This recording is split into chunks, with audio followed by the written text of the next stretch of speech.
Hi, so today I am joined by Sharon and Reese. Would y'all like to introduce yourselves? Yes, I'm Reese. How are you doing, Sharon? And I'm Sharon. We are two local drag queens here in Birmingham. We are also Queen Caritas for the Mystic Crew of Caritas. What else? We cross-dress a lot. Yeah, We do a lot of this. We put a lot of wigs on and a lot of makeup. We have a brunch. Yeah, we have a brunch. I have two brunches in town. I have a production company. And we also have, I'm also part of a podcast, which is very important for the LGBT history and community. It's called Lip Work. And you can find it on anywhere that you can get your podcast. That's amazing. I've been friends with both of you for a little while now, and I just love to see all the different projects that you're doing in the community. And I need to go to one of your drag brunches. It's at, do you host it at Rojo? No, so our drag brunch, Sharon's drag brunch, I have two of them. Sharon's drag brunch is at Brennan's Irish Pub in 5 Points. Okay. And then that is going to start July, hoping that, Corona allows it. It'll start July 26. And then I have a second brunch that we don't perform in. I just put it together. And that is a Tropicaleo. And before, right now it's kind of hot for the summer. So we are going to stop doing brunches in Tropicaleo and we're going to start doing dinner shows, which I'm super excited about because it's going to be outside. It's going to be cool. Those are going to be on Friday night starting on the 17th, July 17th. Oh, that's amazing. That's like right down the street from Avondale Library. So yeah, I will have I'll just stop in after work. So could you tell me, are you both from Birmingham? I'm from Moody, Alabama. All the way. I'm actually from the deeper South, from South America. So I come from Venezuela, and I've been here, 18 years, going on to 19 years in the United States. Yeah, but I'm originally from Venezuela. I came when I was maybe about 17 or 18. So you're first generation like me. That's amazing. Yeah. Yes. I love seeing diversity in Birmingham. It makes me feel more at home, And that's one of the things I love about Birmingham, that there is diversity. And I think that's one of the things that we're starting to see right now during this times, is that Birmingham is always going to be, in the Alabama spectrum, Birmingham has been always in the front of like change and being forward, because it is a melting pot. It's definitely a melting pot. It definitely is. And the people of Birmingham too. I mean, like they're like, I don't know, there's so much support within the people of Birmingham. Yeah. I don't think we give them enough credit sometimes. There's so many poor people, especially right now with the Black Lives Matter movement. Like, yes. It's something that, it's a cause that's very near and dear to mine and Sharon's heart. And to see the white people that are coming together and knowing that we've been wrong this whole time. I mean, I know my ancestors are all Native American, but it's just wild to see these people stepping forward saying, you know what, we were wrong. How can we fix this? Let me learn something. And we see it also in support with the LGBT community. In Birmingham, the support that I've had on my brunches, the support that we've seen at shows, there's always going to be the bad seed and the bad fruit that's going to be mixed in right now. Well, it's going to be a Karen. There's always going to be a Karen.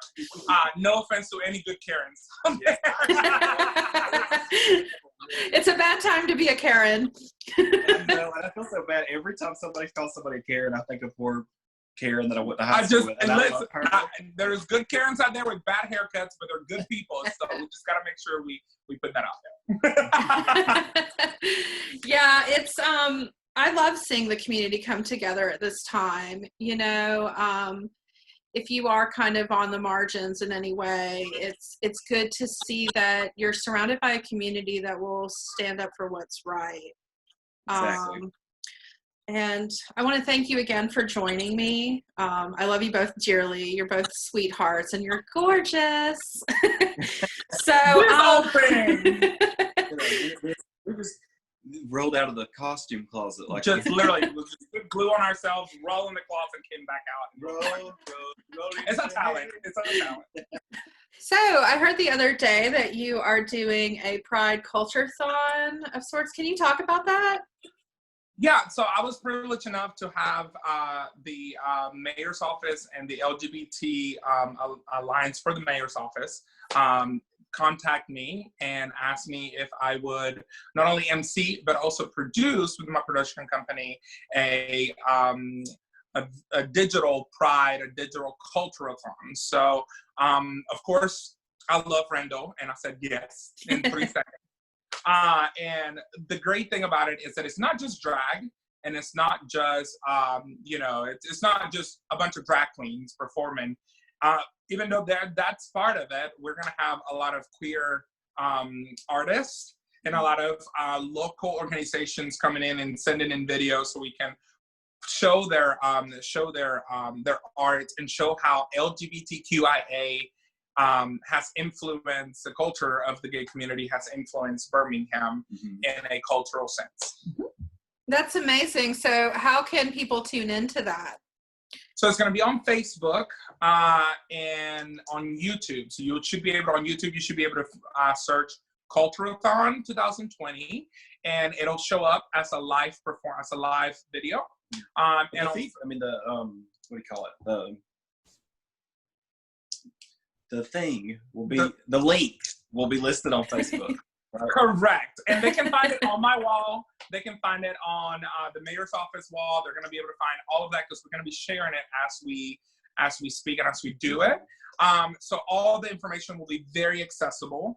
But the easiest way to do it is to go to YouTube and just type Culture-a-thon 2020, and it should show up in there. Amazing. I can't wait to watch. I'm so excited. Yeah, what a great project. And I do have to say, so go ahead. Oh, no, I'm sorry. It all came from a event that I wanted to put together for our community. The event that I put together by myself and, contacted 32 queens. You know how hard it is to wrangle 4. I put 32 of them together.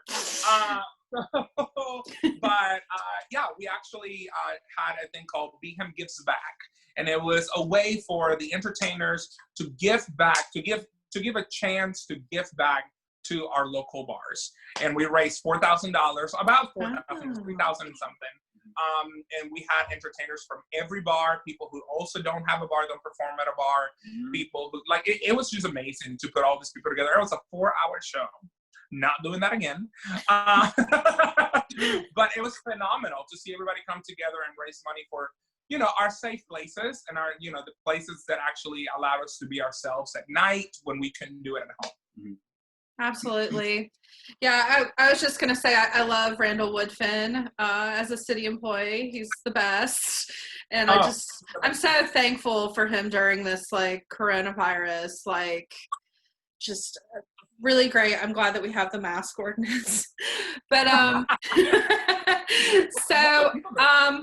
mask, wearing the mask is one of the most important ways to keep from spreading this virus. She's a nurse. Oh, I did not know that. Yes. We've gone from 30 cases a week at UAB to 80 cases a week. So it's it's not going anywhere. It's not going anywhere. And if you do not get your crap together, and if y'all mess up Halloween this year, gotta put on a mask. I'm gonna be so mad. Don't mess up Halloween for us. Yes, I've been thinking about Halloween. I'm it's the best holiday of the year. Seriously. So has it been really bad at UAB? Because people are talking about a second wave, but I feel like we never got over the first wave. We never really did. Yeah. We never really did. They opened up too early. Everybody opened up too early. Alabama, Florida. I know right now Miami, Florida right now doesn't have any ICU beds. So it's coming again, harder. Well, I want to thank you for your service, both as a beautiful drag queen and on the front lines of in the medical field. So I just love you so much. So I know you both have kind of talked about this already, and this is kind of an obvious question, but also a fully loaded question. But what does pride mean to both of you? You want to go first? No, you go first. Okay, I'll go first. Pride means to me, you take in, you take that time to reflect on why we have pride. We have pride because a Black trans individual stood up and said, we are not taking anymore. We are not taking it anymore. She stood up and started the riot. There's so many of them that followed suit after that. And we celebrate that because enough is enough. And standing up and believing in yourself and presenting yourself the way that you are, 100% unapologetically you, is what pride is all about. I mean, I think it stems from the we've been under the thumb of the powers that be for so long, and it's what you're seeing right now in the Black community is that for so long we've been oppressed, and that happened to the gay community. And don't get me wrong, don't be comfortable, it will happen again, and then we'll come for another group, and then we'll come for another group, and then we'll come for another group. So like for me, pride to me means being able to be myself, being able to be unapologetically myself, being able to do this, being able to be a leader in the community, and being able to continue the fight, and being able to help others who, are now being put under that thumb. And I think one of the most important things, we've seen cities and cities are canceling Pride because at first it was because of the pandemic, and now in solidarity of what's happening with our Black brothers and sisters. And so I think one of the most, I'm a graphic designer by trade, so like one of graphics just speak to me. And one of the graphics that I saw that like spoke to me the most was one of a brown fist. It was a brown arm, and then there was a rainbow arm holding it up. And I think that's what we need to be doing right now. I think that we need to put all our efforts and our pride in helping those who are being just as marginalized as we are, if not more, actually more than what we've been marginalized. And I think it's time for us to come together and help them and support them. So being unapologetically you means being that loud person who will not take it anymore, and who will not allow other communities to be marginalized as well. I totally agree. I feel like we have to stand together or we don't stand at all. Exactly. So if you could give your younger self advice, what would it be? Well, that's a loaded question. I'll start. Yeah, go ahead. Yours is going to be soppy. No, I'm just kidding. I think it's a loaded question, and I think it's because what I was when I was younger, and what I thought I was going to be is not who I am. So the only thing I would tell myself, because I don't regret anything that I've done. I don't regret. Let me change that. There are some regrets, but I won't change them, because even the things that I might have done wrong, and even the things that I might have not done the way that I could have done them better, made me who I am today and taught me a lesson. So if I could see my younger self, I would say forgive yourself a little more. Don't go too hard on yourself. Everyone makes mistakes, but just don't go too hard on yourself, because it'll pay off at the end. You might not have as many scars.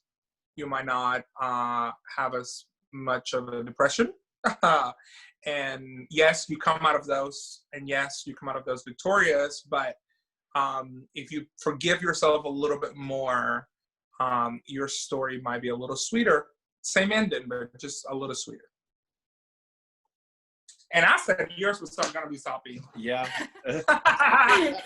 This question is like a very sentimental heart jerker. So it's a real hard question, because it does evoke a lot of emotion, and it evokes a lot of what all have I gone through my entire life.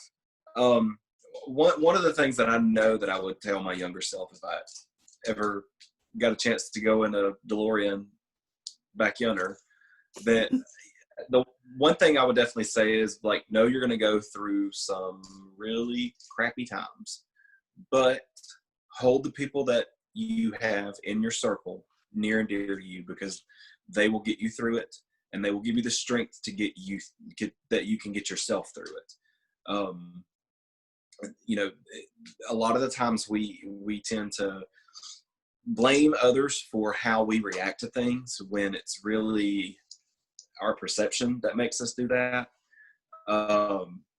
You know, so that would probably be the one thing I don't want, because I tend to like do this when I give an answer. I do too. But it's okay. it's really just hold those ones near and dear to you that are in your inner circle, in your close circle. There's a reason that they're there. There's a reason that you can trust them like you do, because everything happens for a reason. You know, you may go through those hard times, you may go through those difficult feelings and emotions, but know that you will get through it. You have those people in your group, even though you think you don't have them. They're going to be there for you. They're going to be there to pull you out. And also tell your husband that he's amazing and you're going to buy him a car. That's what you need to tell your husband. No? Okay. Okay, it's fine. I think there's something, you know, for me personally, like chosen I love my, you know, birth family, but my chosen family is also just, you know, it's almost thicker than blood. And I think that that's very important, especially for queer individuals. So it's okay for it to change. For your family? I mean, like, yeah. Sometimes it's okay for it to change. Yeah. It hurts. It really hurts. I think actually a reflection of what you were saying is something that I heard, I can't remember where, or maybe I just came up with it because I'm brilliant like that. But if somebody can fact check me, then, you know, I didn't make this up. I saw it somewhere. But it said a friend's eye is like a mirror. If it's dirty, clean it up. But if it's broken, get another one. And so I think that we do have, you know, a lot of friends, our family, our gay family is our chosen family. And you're going to go through valleys. You're going to go up and down. You're going to find friends. I think eloquently Medea once said, the friends are like, you know, roots, branches, and sticks. You know, some of them are there for a season. Some of them are there for a lifetime. So yeah. So my last question for y'all is, in what ways would your younger self be proud of who you are today? Oh God. I think one of the main things is that I think he would be proud that even though through adversity, that young self and I have gone through a lot, he would be proud that I chose the right man for my life, and that I chose the right person to grow old with. That even though, you know, parents might not be 100% there for me, I always have somebody who is always there for me. So I think that from one side. And from another is that I think he would be proud that I found a power, or not a power, but a platform that I can use to help others, which is something our grandmother taught us. Our grandmother always said, help others and live this world better than you found it. And I think that we try to do it. And I would like to think that he would be proud of that. So yeah, little Sam, I hope you're proud of that. It's beautiful. And what about you, Reese?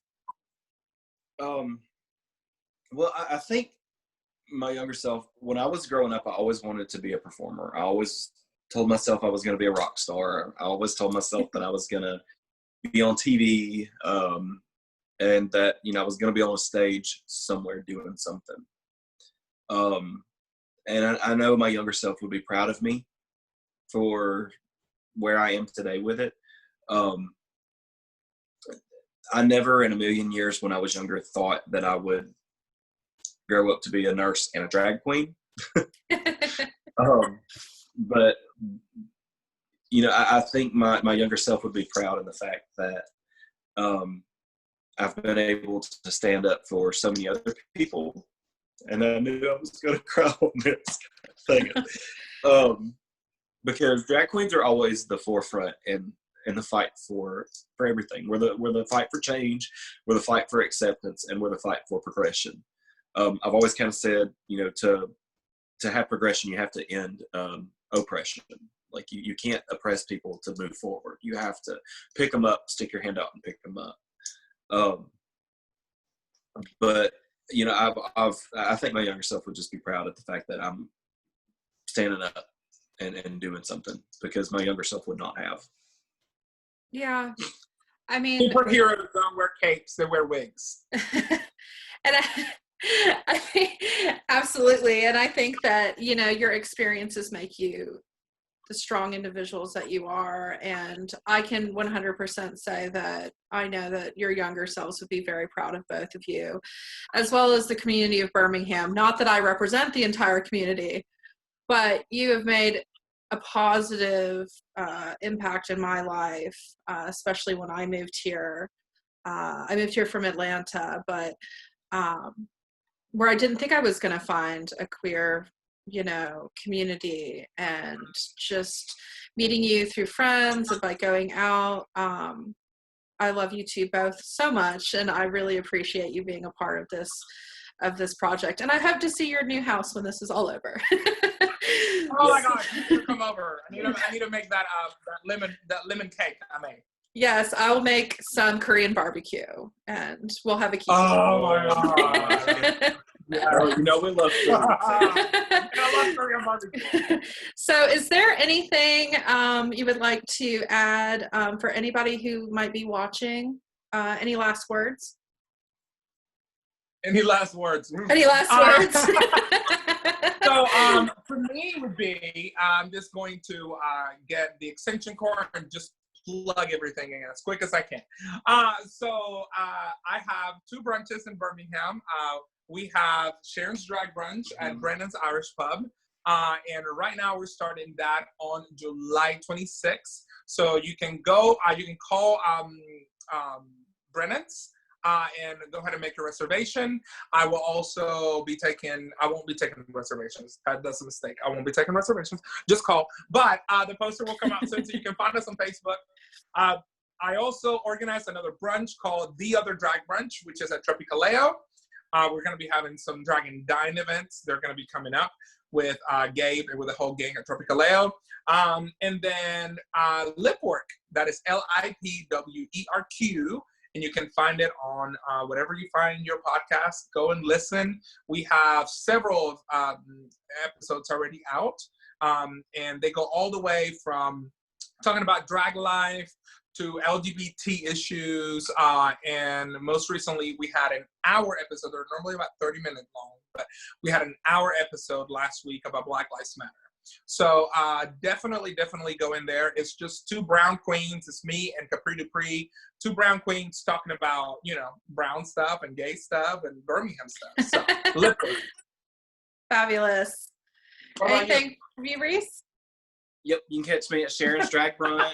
I'll post pictures here and there. But this October, you can catch me at Atrox Factory. Well, you can't really catch me. Yes, every year. You can just watch my time. Yeah. And also, as I'm going to quote Mom, I just want to be remembered by 2 simple words. Any 2, as long as they're simple.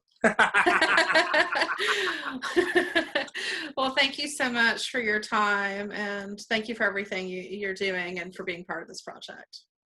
Well, thank you so much for having us. We are, you know, we're always here. I've always said that we are tools for the community. So if you ever need anything, if the Avondale Library wants to do a drag story time, honey, We are here. We'll We're do here. it. We'll just say our first names and go with it.